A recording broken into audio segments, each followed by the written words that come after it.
할렐루야. 네. 나는 공로 없으니 나의 의는 이것뿐. 나의 의는 없다는 거예요. 다 예수의 피가 나의 공로가 되고 나의 의로움이 된다는 거예요.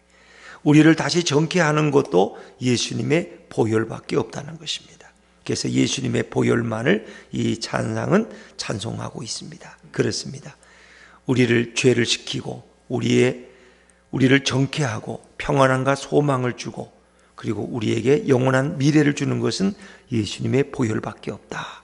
오늘도 주님의 보혈만 붙들고 나아가는 저와 여러분의 신앙이 될 수 있기를 주의 이름으로 축원합니다. 자, 오늘 우리가 이제 마가복음 14장 53절부터 65절까지 말씀을 함께 읽었습니다. 자, 우리가 그 전주에 생각했던 말씀을 묵상하면 예수님께서 겟세마네 동산에서 기도하시다가 때가 되어서 이제 우리를 잡으러 왔다 하고 제자들을 데리고 나가서 예수님이 결국은 체포되시는 장면을 우리가 마지막으로 생각했습니다. 자, 이제 겟세마네 동산에서 체포되신 예수님은 어디로 갔을까? 그 직전 해에 대제사장인 안나스에게로 먼저 끌려갑니다. 이것은 오늘 마가복음에 나오지 않지만 요한복음 18장에는 자세히 나오죠. 먼저 안나스의 집으로 끌려가서 먼저 신문을 받으십니다. 그 다음에는 그의 사위된 그 해의 대제사장인 가야바의 집으로 끌려가십니다. 가야바의 관저로. 거기 가서 예수님은 이제 한밤중이지만 거기서 재판을 받게 되죠. 근데 그 재판은 보통 재판이 아니라 사내들인의 공회원들이 모인 아주 엄격한 재판이었다는 거죠. 자, 우리 오늘 53절 말씀을 다시 한번 읽어봅니다. 53절입니다. 시작. 그들이 예수를 끌고 대제사장에게로 가니 대제사장들과 장로들과 서기관들이 다 모이더라. 대제사장과 장로와 서기관들이 다 모인 것은 바로 사내들인 공회를 말하는 거예요. 이것은 유대의 최고 법정기구, 우리나라를 보면 대법원과 같은 것입니다. 그래서 71명으로 구성되어 있고 그리고 의장이 대제사장이 의장을 맡고 그리고 제사장들과 장로들과 서기관들 그리고 그 모든 백성의 지도자들이 모인 곳이 바로 이 공회입니다. 근데 이 공회가 이렇게 한밤중에 갑자기 모였다는 거죠. 예수를 죽이는 재판을 열기 위해서. 그래서 사실은 이 사내들인 공회는 한밤중에는 열 수가 없습니다. 그것은 왜? 여러 가지로 공정한 재판을 할 수 없기 때문에. 근데 오늘 그들은 이제 불법을 저지르고 있는 거죠. 예수를 빨리 죽이기 위해서 그들은 이렇게 불법을 자행하고 있는 것이고, 사실 이 장소도 마찬가지예요. 공회가 모이는 장소는 유대 성전의 박석홀이라는 공회가 모이는 71명이 앉는 의자를 만들어 놓은 이런 원형의 어떤 그런 회의실이 있는데 거기를 이용하지 않고 그들은 오늘 대제사장의 관저를 이용하고 있는 것도 이것도 사실은 잘못된 것이라고 말할 수 있습니다. 또 거기에는 예수님을 변호할 사람 아무도 없습니다. 변호사도 없어요. 그냥 일방적으로 예수를 십자가에 못 박아 죽이자고 주장할 사람들만을 모여서 아주 급속하게 불법적인 재판을 치르려고 하는 것입니다. 이미 그들은 예수를 죽이기로 다 작정해 놓고 그리고 그 짜놓은 대로 몰아넣기 위해서 사형 온도를 내리기 위해서 오늘 조작된 재판을 진행하고 있는 것입니다.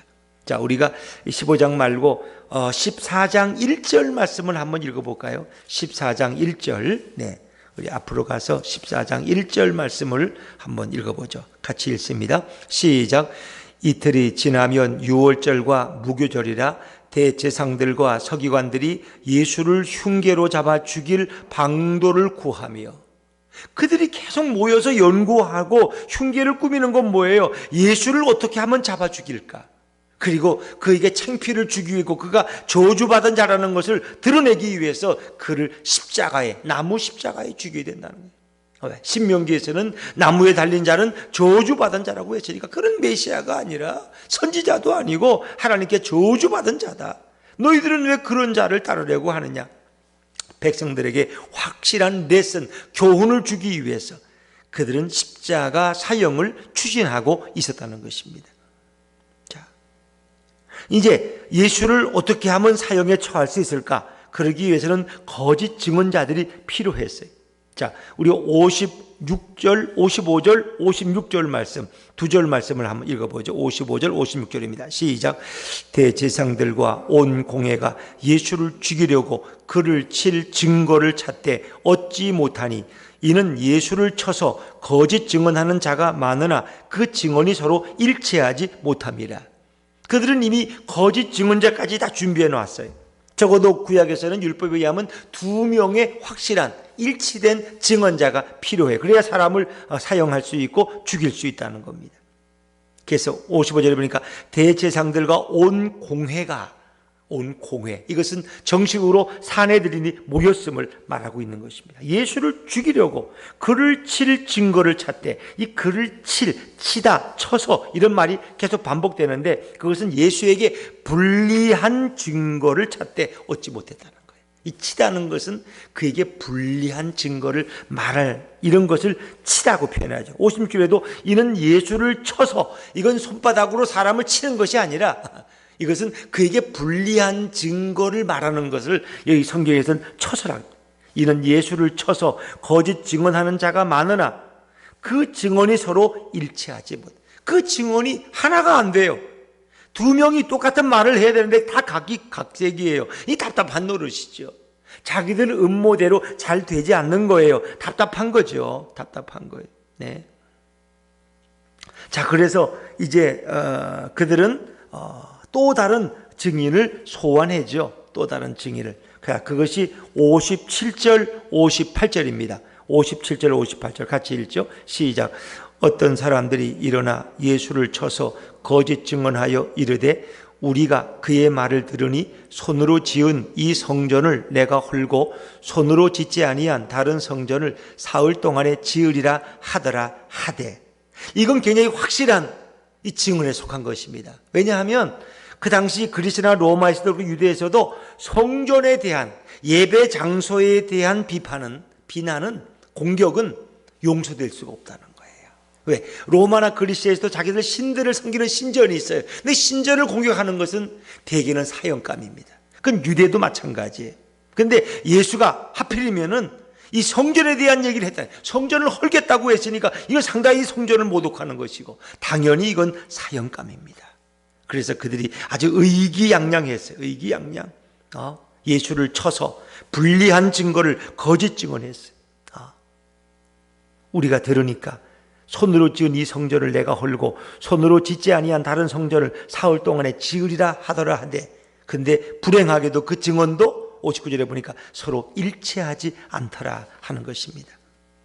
왜냐하면 이 성전에 대한 것은 그만큼 유대인들이나 로마인들에게도 굉장히 충격적인 그런 그 고발의 요소가 됩니다. 에레미야 선지자가 한 번은 하나님께서 이제 예루살렘 성전이 외적에 의해서 허물어질 것을, 완전히 허물어질 것을 에레미야는 하나님의 명령을 들어서 예언했어요. 근데 그것 때문에 예레미야는 재판에 회부되었는데 부과된 형은 사형이었습니다. 왜? 예루살렘 성전이 허물어진다고 했기 때문에. 예루살렘 성전에 대한 엄청난 신성모독이기 때문에 그것은 유대법에 의하면 무조건 사형입니다. 그러니까 예수님에 대한 이 성전에 운운하는 이것도 당연히 사형에 해당되는 죄입니다.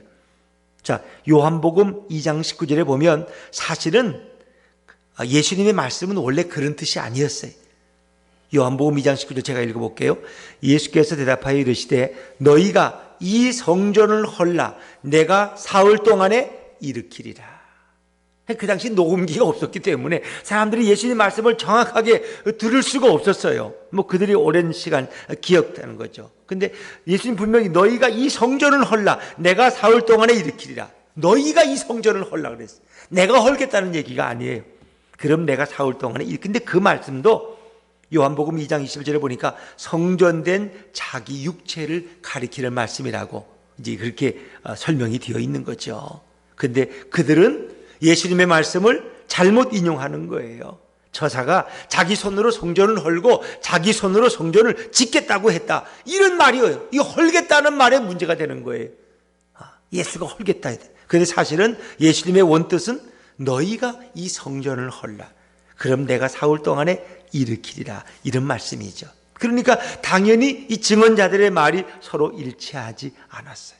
그래서 그것도 효력이 없다는 것입니다.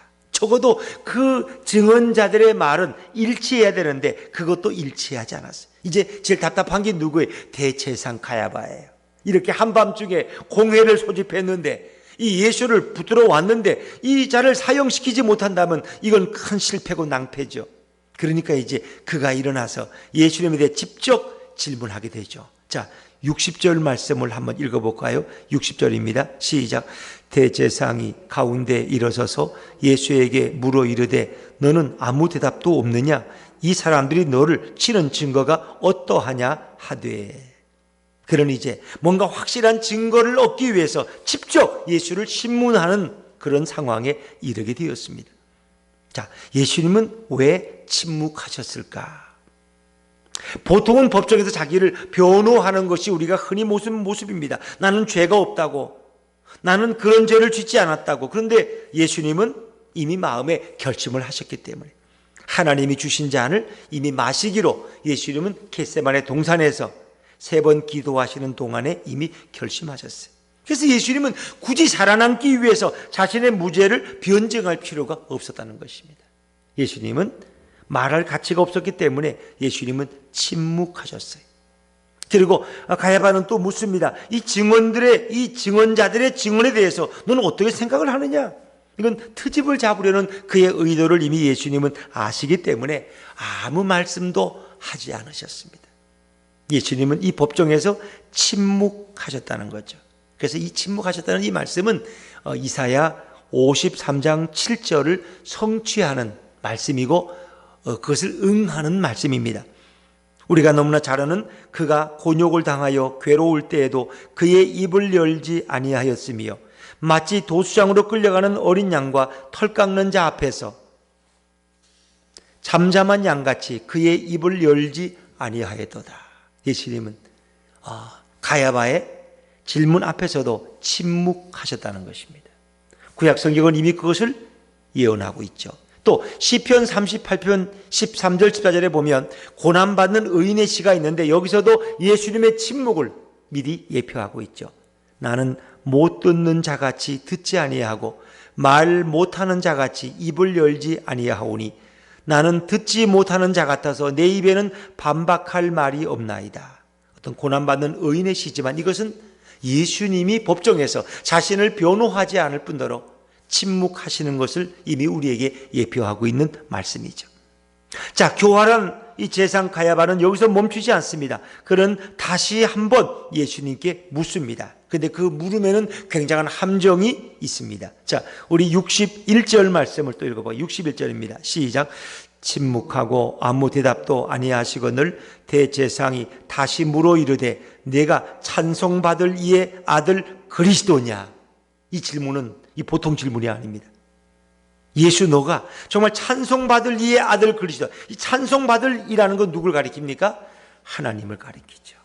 그러니까 유대인들은 하나님이라는 말을 바로 쓰질 못해요. 너무 그 말이 위험 있는 말이기 때문에. 그래서 다른 완곡한 표현이 바로 찬송받을 이. 우리에게 찬양받기 합당하신 그분의 아들 그리스도냐 너가. 다시 말하면 너는 하나님의 아들 그리스도냐. 하나님의 아들은 바로 메시아고 이 그리스도라는 말은 기름 부음 받은 자, 곧 메시아라는 말과 그리스도라는 말은 같은 뜻입니다. 같은 어원입니다. 너가 메시아냐? 너가 하나님의 아들 그리스도냐? 이 얘기입니다. 자, 당연히 여기에서 예수님이 지혜로웠다면 예수님을 피해 가시려면 나는 아니라고, 나는 갈릴리에서 온 선지자라고, 나는 절대로 하나님의 아들이 아니라고, 그리스도가 아니라고 이렇게 하셔야 되는데 예수님은 그것을 피하지 않습니다. 결국 예수님은 뭐라고 대답하십니까? 62절에 보니까 예수께서 이르시되 내가 그니라. 이 그니라는 말은 에고 에이미, 나는 나다 하는 그런 하나님이 주로 당신을 드러내실 때 쓰시는 그런 말이에요.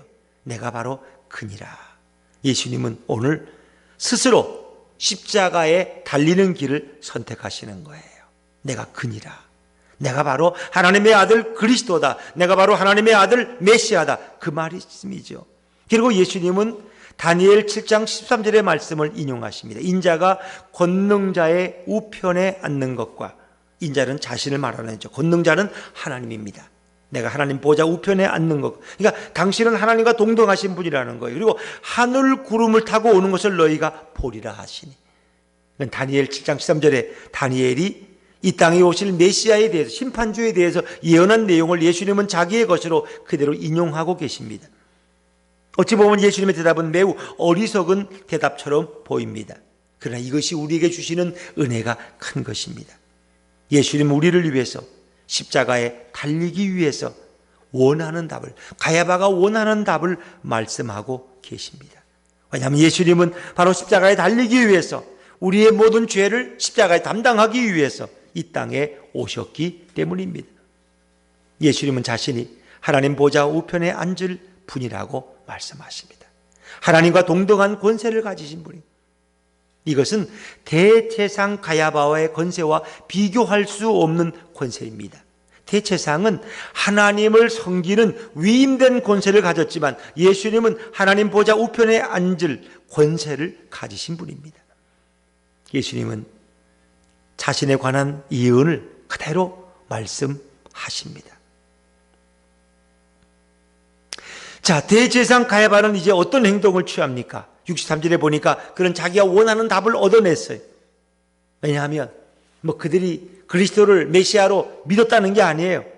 이 예수는 자기를 메시아로 참칭하고 있다는 거예요. 이게 신성모독이라는 거예요. 이건 당연히 사형감이고 십자가의 죽음이라는 것입니다. 그래서 그는 어떻게 합니까?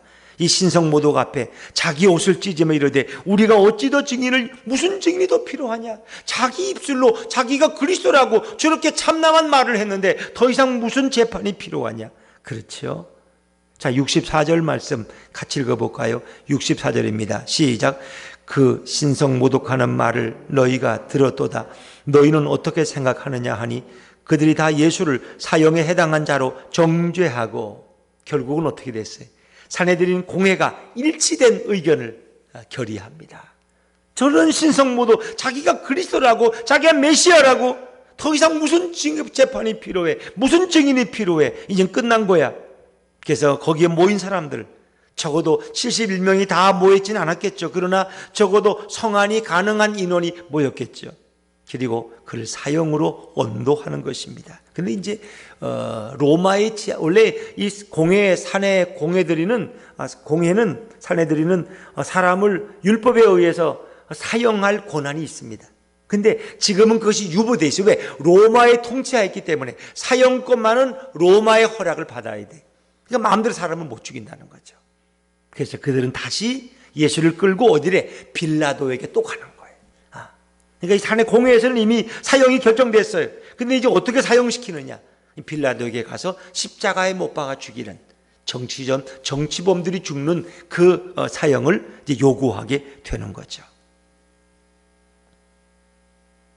어찌 보면 가야바의 음모는 아주 매우 성공적으로 이루어진 것처럼 그렇게 보이고, 그들은 얼마나 좋아했겠습니까? 저 얄미운 눈에 가시 같은 예수를 오늘 드디어 우리가 죽일 수 있게 되었다고 그들은 아마 혹회를 불렀을 것입니다. 그러나 그것은 정말 그랬을까요? 예수님은 오히려 그들의 음모를 통해서 당신의 뜻을 이루어 나가는 것입니다. 하나님의 거룩한 뜻을 예수님은 지금 이루어 나가고 있는 것입니다. 그래서 온 인류를 죄에서 구속하시기 위해서 온, 그리고 그들의 모든 죄를 양없게 짊어지실 그분의 그 목적, 이 땅에 오신 목적이 이제 하나하나 성취되어 가는 것을 볼 수가 있습니다. 사단은 노래를 부르지만 바로 예수님은 이제 승리의 그날을 향해서 한 걸음 한 걸음 나아가고 계시는 것입니다. 사실 예수님의 말씀대로라면 대제사장은 그 자리에 당연히 엎드러져서 머리를 땅에 대고 하나님께 경배하듯 예수님께 경배했어야 합니다. 어찌 보면 대제사장이 예수님을 심판할 권세가 있는 것이 아니라 예수님이 대제사장을 심판하는 그런 모습이 되어야 옳습니다. 바로 예수님이 구름을 타고 이 땅에 오신다는 것은 뭐예요? 그분이 메시아로서 심판하기 위해서 오신다는 거예요.